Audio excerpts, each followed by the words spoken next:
হযরতে ওমর ফারুক রাদিয়াল্লাহু তাআলা আনহু মসজিদে নববীতে খুতবা দিতে দিতে আওয়াজ দিয়েছিলেন, ইয়া সারিয়া আল জাবাল। সারিয়াকে পাঠিয়েছিলেন যুদ্ধে শত শত মাইল দূরে, কিন্তু খুতবার মাঝখানে তিনবার নাম নিলেন, হে সারিয়া, পাহাড় পাহাড় পাহাড়। খুতবা দেওয়ার পরে, নামাজ আদা করার পরে মসজিদে নববীর মুসল্লিরা বলল, হুজুর কি ব্যাপারটা কি?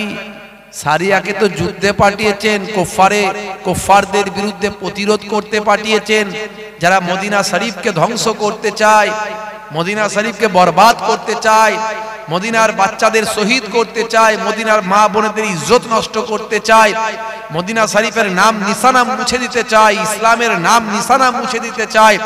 যারা ইসলামের বিরুদ্ধে এগিয়ে আসছিল তাদের বিরুদ্ধে প্রতিরোধ করার জন্য তো সারিয়াকে পাঠিয়েছেন। তবে খুতবার মাঝখানে সারিয়ার নাম কেন নিলেন?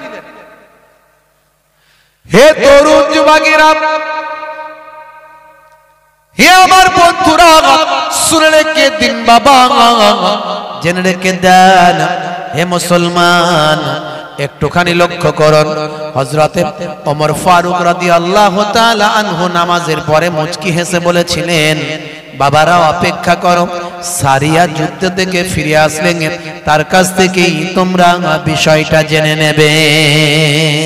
হে তরুণ যুবকেরা, হযরতে সারিয়া যখন যুদ্ধ থেকে ফিরলেন, মদিনা শরীফে যখন উপস্থিত হলেন, মদিনা শরীফের মসজিদের নববীর মুসল্লিরা ছুটে ছুটে গিয়ে হযরতে সারিয়াকে জিজ্ঞাসা করলেন, ভাই সারিয়া, জুম্মার দিনে শুক্রবারে তোমার নামটা ধরে আমাদের খলিফা মসজিদের নববীর খুতবার মাঝখানে তিনবার আওয়াজ দিয়েছিলে,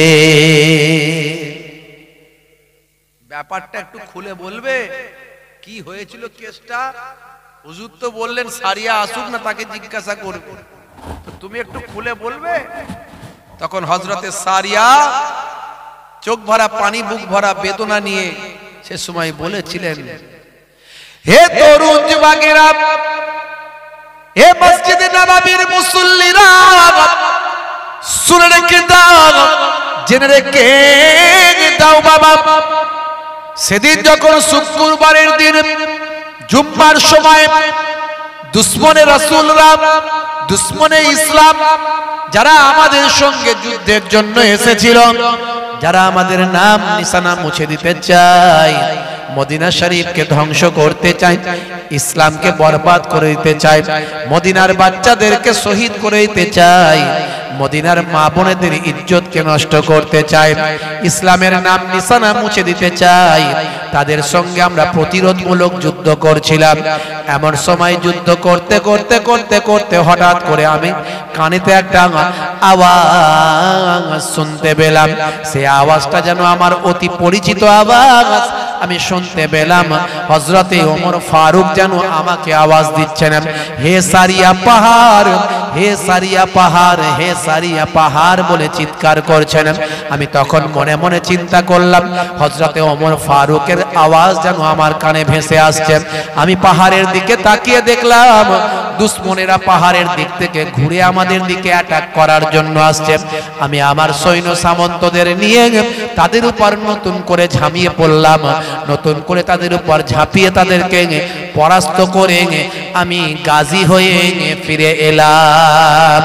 সেদিন যদি হযরতে ওমর ফারুক যদি ওই আওয়াজটা না দিতেন, আজকে হয়তো আমি সারিয়া জিন্দা জীবিত হাজির থাকতে পারতাম না। এই জন্য আল্লাহর ওলিদের অন্তর্চক্ষু আছে বাবাজি। এই অন্তর্চক্ষুটা ইবাদত করতে করতে আল্লাহ খুলে দেন। নবীদের কাছে আল্লাহ নবুয়ত দিয়েছেন, রিসালাত দিয়েছেন। আল্লাহর ওলি বান্দাদের কাছে আল্লাহ ইলহাম দিয়ে থাকেন। হে তরুণ যুবকেরা, হে আমার মুরব্বিয়ানেরা, এই আল্লাহর ওলিদের কথা কেন আমরা বলি? কারণ তার কারণটা হলো আমার আল্লাহ কোরআন মাজিদে বলেছেন বলে। কোরআন মাজিদ খুলুন, যদি কেটে দিতে পারেন ওয়াজ করা বন্ধ করে দেব। আমার আল্লাহ কোরআন মাজিদে জানিয়ে দিয়েছেন, আলা ইন্না আউলিয়া আল্লাহি লা খাউফুন আলাইহিম ওয়ালা হুম ইয়াহজানুন। যারা আমার প্রকৃত ওলি বান্দা হয়, যারা আমার বন্ধু হয়ে যায়, আমি আল্লাহ বলি তাদের কোনো খৌফ নাই, ডর নাই, তাদের কোনো চিন্তা নাই। বুঝতে পারছেন? একদল মানুষ ওলি আউলিয়াদের কথা বললে গায়ে যেন তাদের চুলকানি হয়। তো কোরআনে ওলি আউলিয়াদের কথা আছে, তো চুলকাও চুলকাও। হে তরুণ যুবকেরা, কোরআন মাজিদে আমার আল্লাহ আবার জানিয়ে দিয়েছেন, আমরা যারা বিভ্রান্তের মতো পথভ্রষ্ট হয়ে গেছি, আমরা যারা মোবাইল দেখে দেখে কিছু নামধারী মাদ্রাসায় না পড়া ফেসবুকের পণ্ডিত শায়েখের ভক্ত হয়েছে, আমরা যারা নামধারী ফেসবুকের পণ্ডিত কিছু ভাই আমার, ওই যে কি বলে তারা নাকি নিজেদেরকে আহলে হাদিস বলে।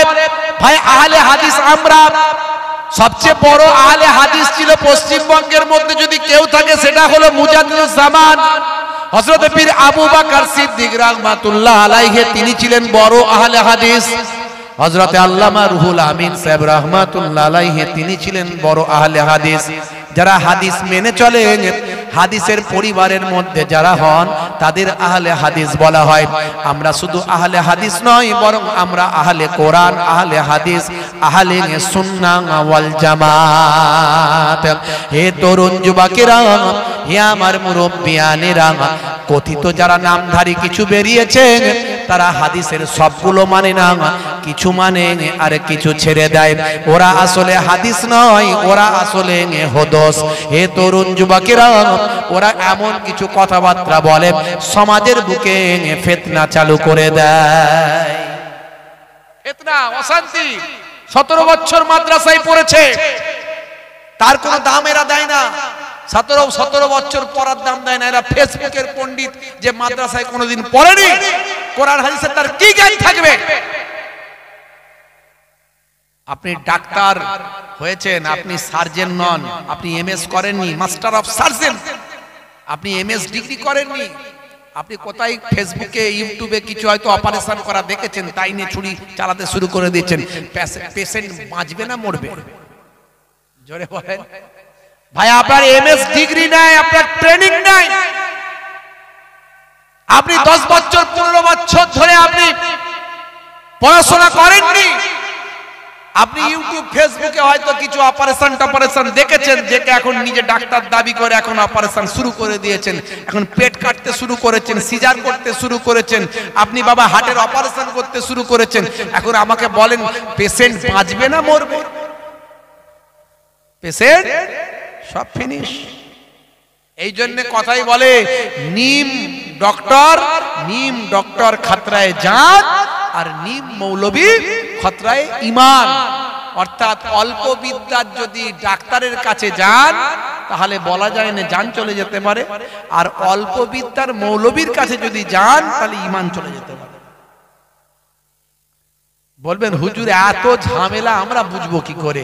যেমন করে আপনি চাষের ঝামেলা মেটাচ্ছেন, কারবারের ঝামেলা মেটাচ্ছেন, ব্যবসার ঝামেলা মেটাচ্ছেন, যেমন করে আপনি সব দুনিয়াদারির ঝামেলা মেটাচ্ছেন, ভালো উকিল পেয়ে আপনি ভালো করে আপনি ওকালতি ভাই আমার উকিলের কাছে গিয়ে আপনার জায়গা জমির ঝামেলা মেটাচ্ছেন, তেমন করে আপনাকে ভালো আলেমে হাক্কানির সোহবতে থেকে জীবনযাপন করতে হবে।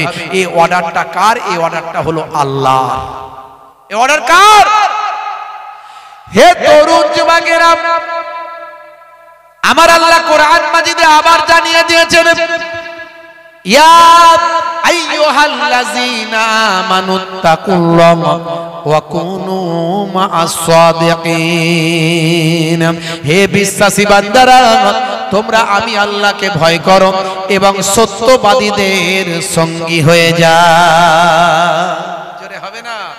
সত্যবাদী কারা? আলেমে হাক্কানি যারা, ওলিয়ে কামেল যারা। হে তরুণ যুবকেরা, আমার আল্লাহ আরো বলে দিয়েছেন কোরআন মাজিদের অর্ডার, ফাসআলু আহলায যিকরি ইন কুনতুম লা তা'লামুন। হে দুনিয়ার মানুষ শুনে রেখে দাও, যেটা তোমরা জানো না সেটা তোমরা জাননে ওয়ালাদের কাছে আল্লাহর আলেমে হাক্কানি যারা যারা জানে তাদেরকে আলেম বলা হয়। যেটা তোমরা জানো না সেটা তোমরা জাননে ওয়ালাদের কাছে গিয়ে জেনে নাও। অর্থাৎ কথায় কথায় কোরআন মাজিদ থেকে বহুভাবে প্রমাণ করা যায় আল্লাহর আলেম বান্দাদের, ওলি বান্দাদের কথা সাধারণ মানুষদের চলতে হবে, মানে বাঁচার কোনো রাস্তা নেই। যে কোনো সময় ঈমান ধ্বংস হবে। এইরকম ওই যে মোবাইল রিপেয়ারিং করা শায়েখের পাল্লায় পড়লে ঈমান ধ্বংস হয়ে যাবে। সেই মোবাইল রিপেয়ারিং করা শায়েখ কিছুদিন আগে বলেছিল যত নবীরা সব এসেছে বানি ইসরাইল যুগে সব নাকি ইহুদি, সব নাকি ইহুদি। বুঝতে পারছেন? সব ইহুদির বংশে তারা জন্মগ্রহণ করেছে, সব নাকি ইহুদি। ভাই ইহুদিটা কোথা থেকে এসছে যদি ভালো করে বুঝতো তাহলে তো হয়ে যেত। অঙ্কের টিচার ইংরেজিতে ফার্স্ট ক্লাস ফার্স্ট হতে পারে না, হওয়া সম্ভব নয়। যিনি অঙ্কে স্পেশাল তিনি ইংরেজিতে স্পেশাল হবেন এমন হতে পারে না। যিনি ইংরেজিতে স্পেশাল হবেন তিনি ফিজিক্সে হবেন এমন হতে পারে না। যিনি কেমিস্ট্রিতে হবেন তিনি ম্যাথামেটিক্সে হবেন এমন হতে পারে না। যিনি ইকোনমিক্সে হবেন তিনি ফিলোসফিতে হবেন এমন হতে পারে না। যিনি হাদিস তাফসিরে হবেন তিনি আবার ফিকহাতে হবেন এমন হতে পারে না। তাহলে সবের একটা স্পেশালিস্ট আছে বাবা। তুমি যে লাইনের লোক সেই লাইনে থাকো। তুমি তো মোবাইল রিপেয়ারিং করাতে স্পেশালিস্ট, তুমি আবার ফতোয়াবাজিতে কবে থেকে স্পেশালিস্ট হলে? গন্ডগোল হবে না? হবে না। তাহলে অপারেশন চালাতে গেলেই তো রোগী মারা যাবে, আর রোগী মারা যাচ্ছে। এখন আমরা যদি ধরতে না পারি যে রোগী মারা যাচ্ছে তাহলে কিছু বলার নাই। হে তরুণ যুবকেরা,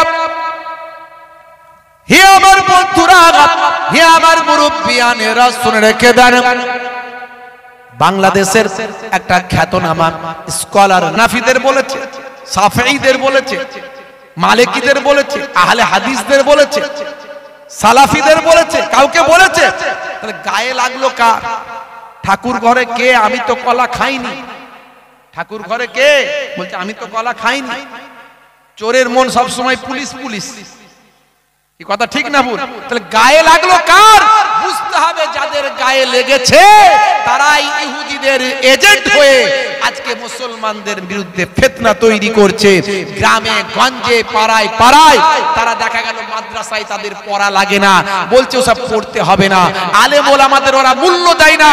আল্লাহর কোরআন যেখানে আলেম ওলামাদের মূল্য দিয়েছে, আল্লাহর কোরআন যেখানে তার জানিয়ে দিয়েছে যে আলেমদের কাছ থেকে তোমরা জেনে নাও, ফাসআলু আহলা যিকরি ইন কুনতুম লা তা'লামুন। আল্লাহর কোরআন যেখানে বলেছে, ভাইরা আমার, ভাই আমার কিতাব যেখানে বলে দিয়েছে আল্লাযিনা উতুল ইলমা দারাজাত, তোমাদের মধ্যে আহলে ইলমরা হলো উচ্চ সম্মানের অধিকারী। নবীর হাদিস যেখানে বলে দিয়েছে আল উলামা ওয়ারাসাতুল আম্বিয়া, আলেমে হাক্কানিরা হলো নবীদের ওয়ারিস। নবীর হাদিস যেখানে বলেছে মান যারা আলিমান ফাকান্নামা যারানি, মান সাফা আলিমান ফাকান্নামা সাফানি, মান জালাসা আলিমান ফাকান্নামা জালাসানি। যে আলেমে হাক্কানির সঙ্গে মুলাকাত করলো সেজন্য আমি রাসূলুল্লাহর সঙ্গে মুলাকাত করলো। মান জালাসা আলিমান ফাকান্নামা জালাসানি, যে আলেমে হাক্কানির মজলিসে গিয়ে বসলো সেজন্য আমি রাসূলুল্লাহর মজলিসে এসে বসলো। মান সাফা আলিমান ফাকান্নামা সাফানি, যে আলেমে হাক্কানির সঙ্গে মুসাফা করলো সেজন্য আমি রাসূলুল্লাহর সঙ্গে মুসাফা করলো। জোরে হবে না?